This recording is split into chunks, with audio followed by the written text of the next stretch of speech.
Hi, I'm Rianne Daly from Enemy, and I'm joined by Dry Cleaning here at Meltdown Festival. Hi guys, how are you doing today? Hello. Hello. Hi. We're good, thank you. Good as well, thanks. Cheers. So you're playing Meltdown Festival, which this year has been created by Grace Jones. What was it like when you got the call to come and play on this lineup? Yes. I don't think they even finished the sentence. Yes, Grace. Yes. Thanks. We was at a festival when we got told. Yeah. Was it Latitude? Yeah, and our booking agent was like, "You want to sit down for this one," and told us all together. And yeah, did you say you felt sick? Some of us felt sick because of it.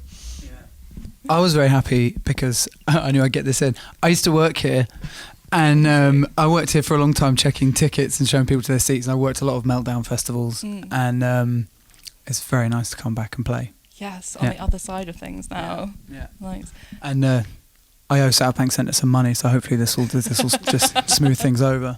You'll be even now. Hang on, that'll come out of our fee. When does this come out? It's after, don't worry. Have you met or spoken to Grace Jones at all? Is this the kind of thing where she's very distant from the lineup, or is she going to be...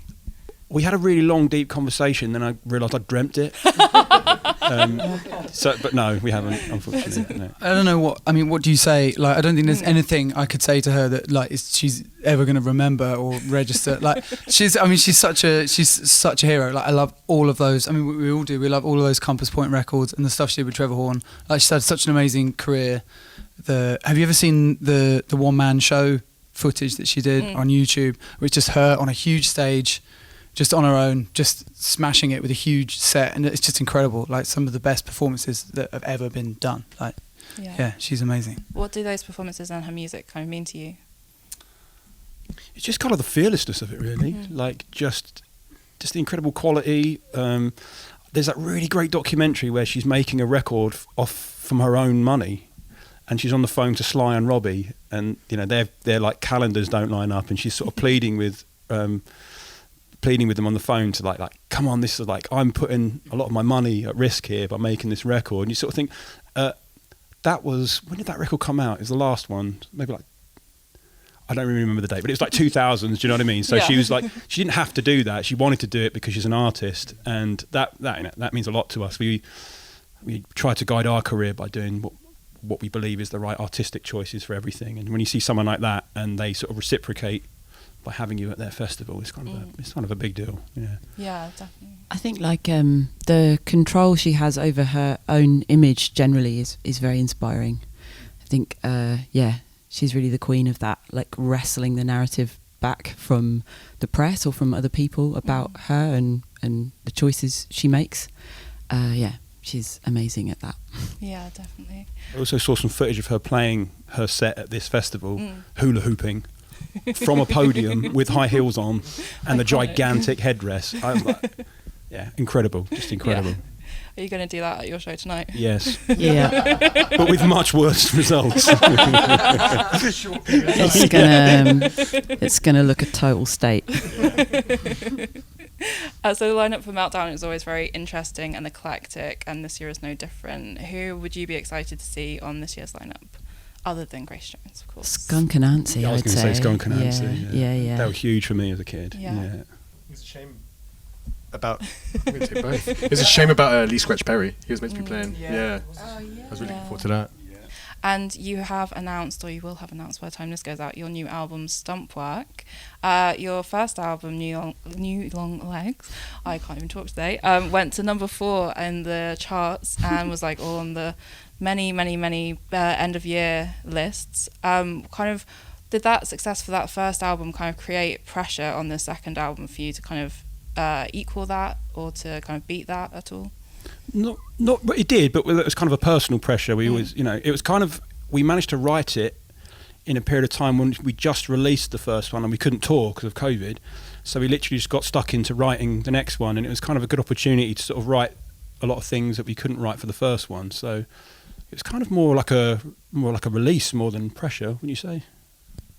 Personally, I didn't feel any pressure at all. Yeah. I should have thought about it more, perhaps.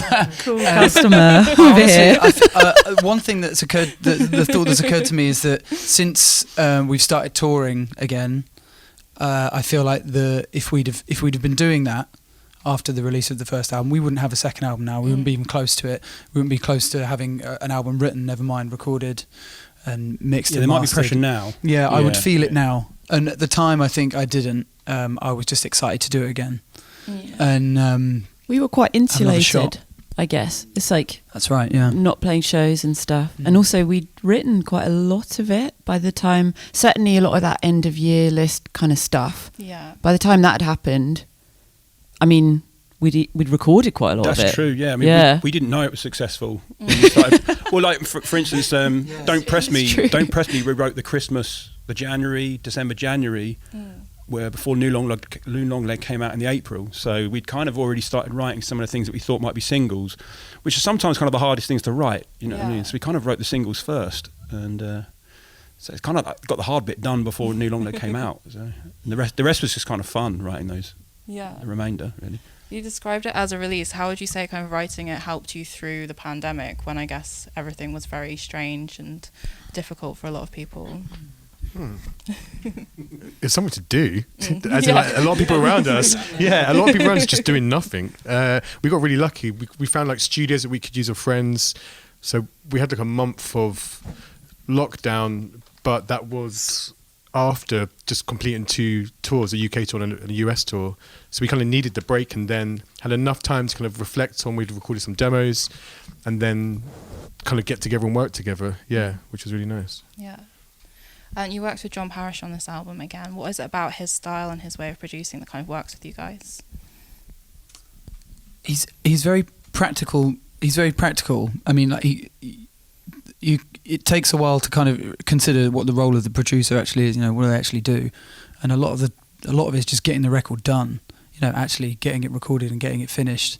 And he's very good at. He's got a good schedule. You know, and it sounds really boring, but like that works really well for us. You know, like we're more than happy to provide, you know, most of the creative content. It's more kind of like just finding a schedule that works for you and feeling like enabled to get it done.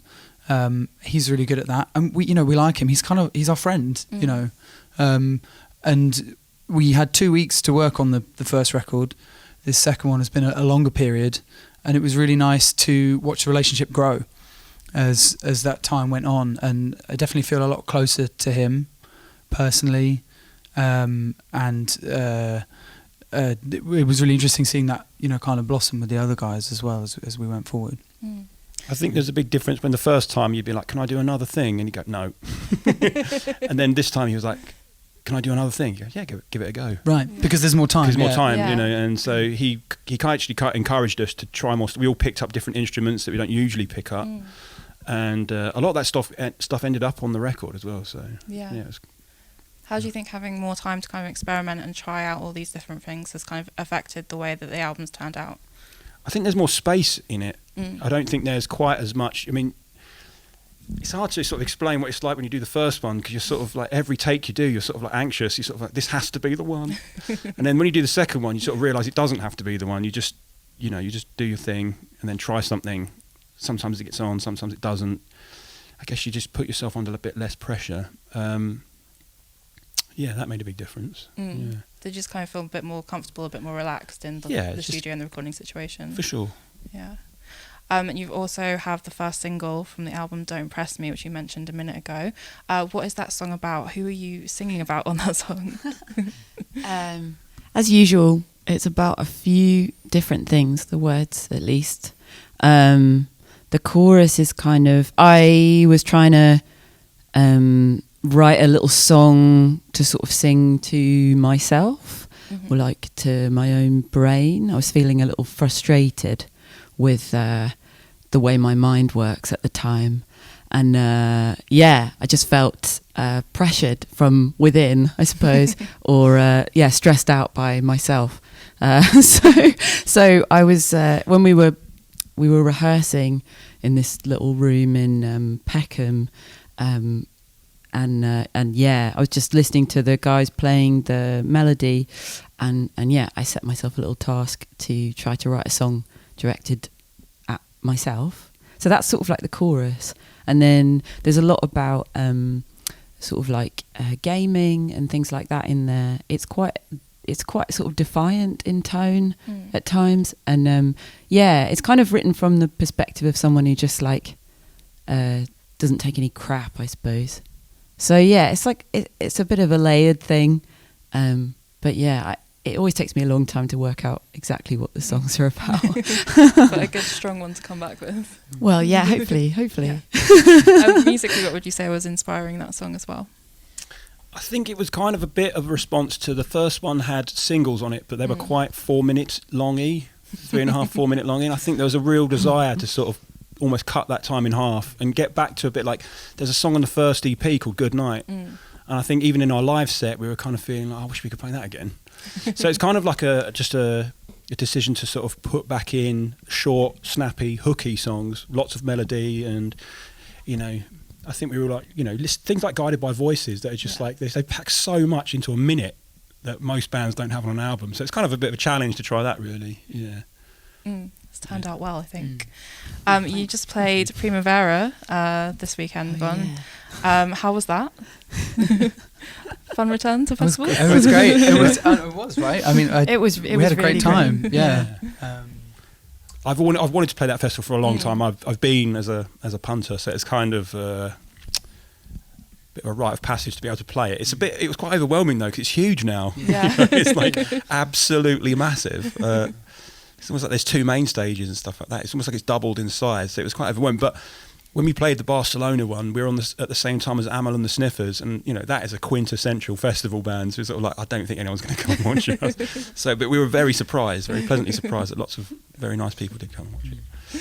You played a few festivals so far this year. Do you feel like you're back in the swing of that kind of thing ahead of this big summer? I think so. Yeah, they're a challenge. Getting there. Yeah, it's a totally different vibe. It's like it's not about intensity anymore. It's more kind of just it's a totally different vibe, but I like the vibe. Yeah.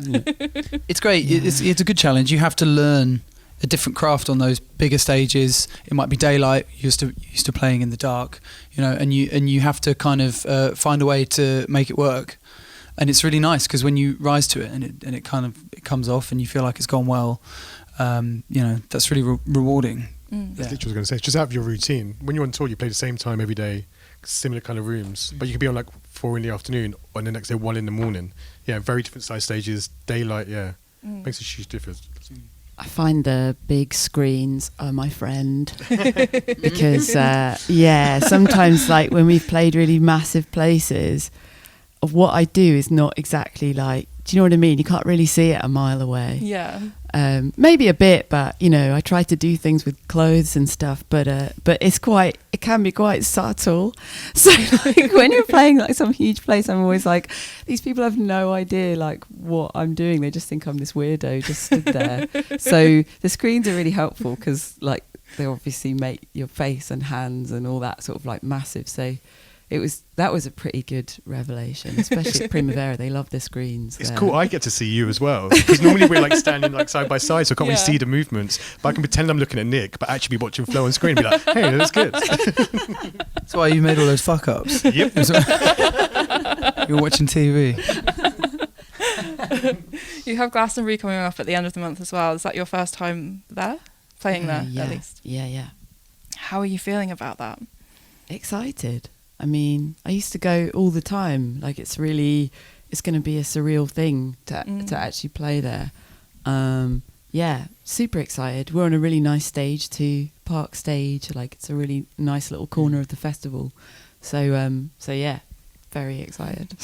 Our booking agent's very kindly given us the whole weekend there as well, and a few days off afterwards. So it's kind of like so good. Yeah, well, that is great because this whole last few years we haven't seen any other bands, we haven't met any other bands, and that's quite a big deal, you know. Like the last few weeks we've been out doing festivals again, we've met so many people and seen so many other bands. We met Joe from Metronomy at Primavera, and Nice he was an guy. absolute legend. He was He's like, really sweet. I've never met yeah. anyone like that. He just immediately like, he is hilarious.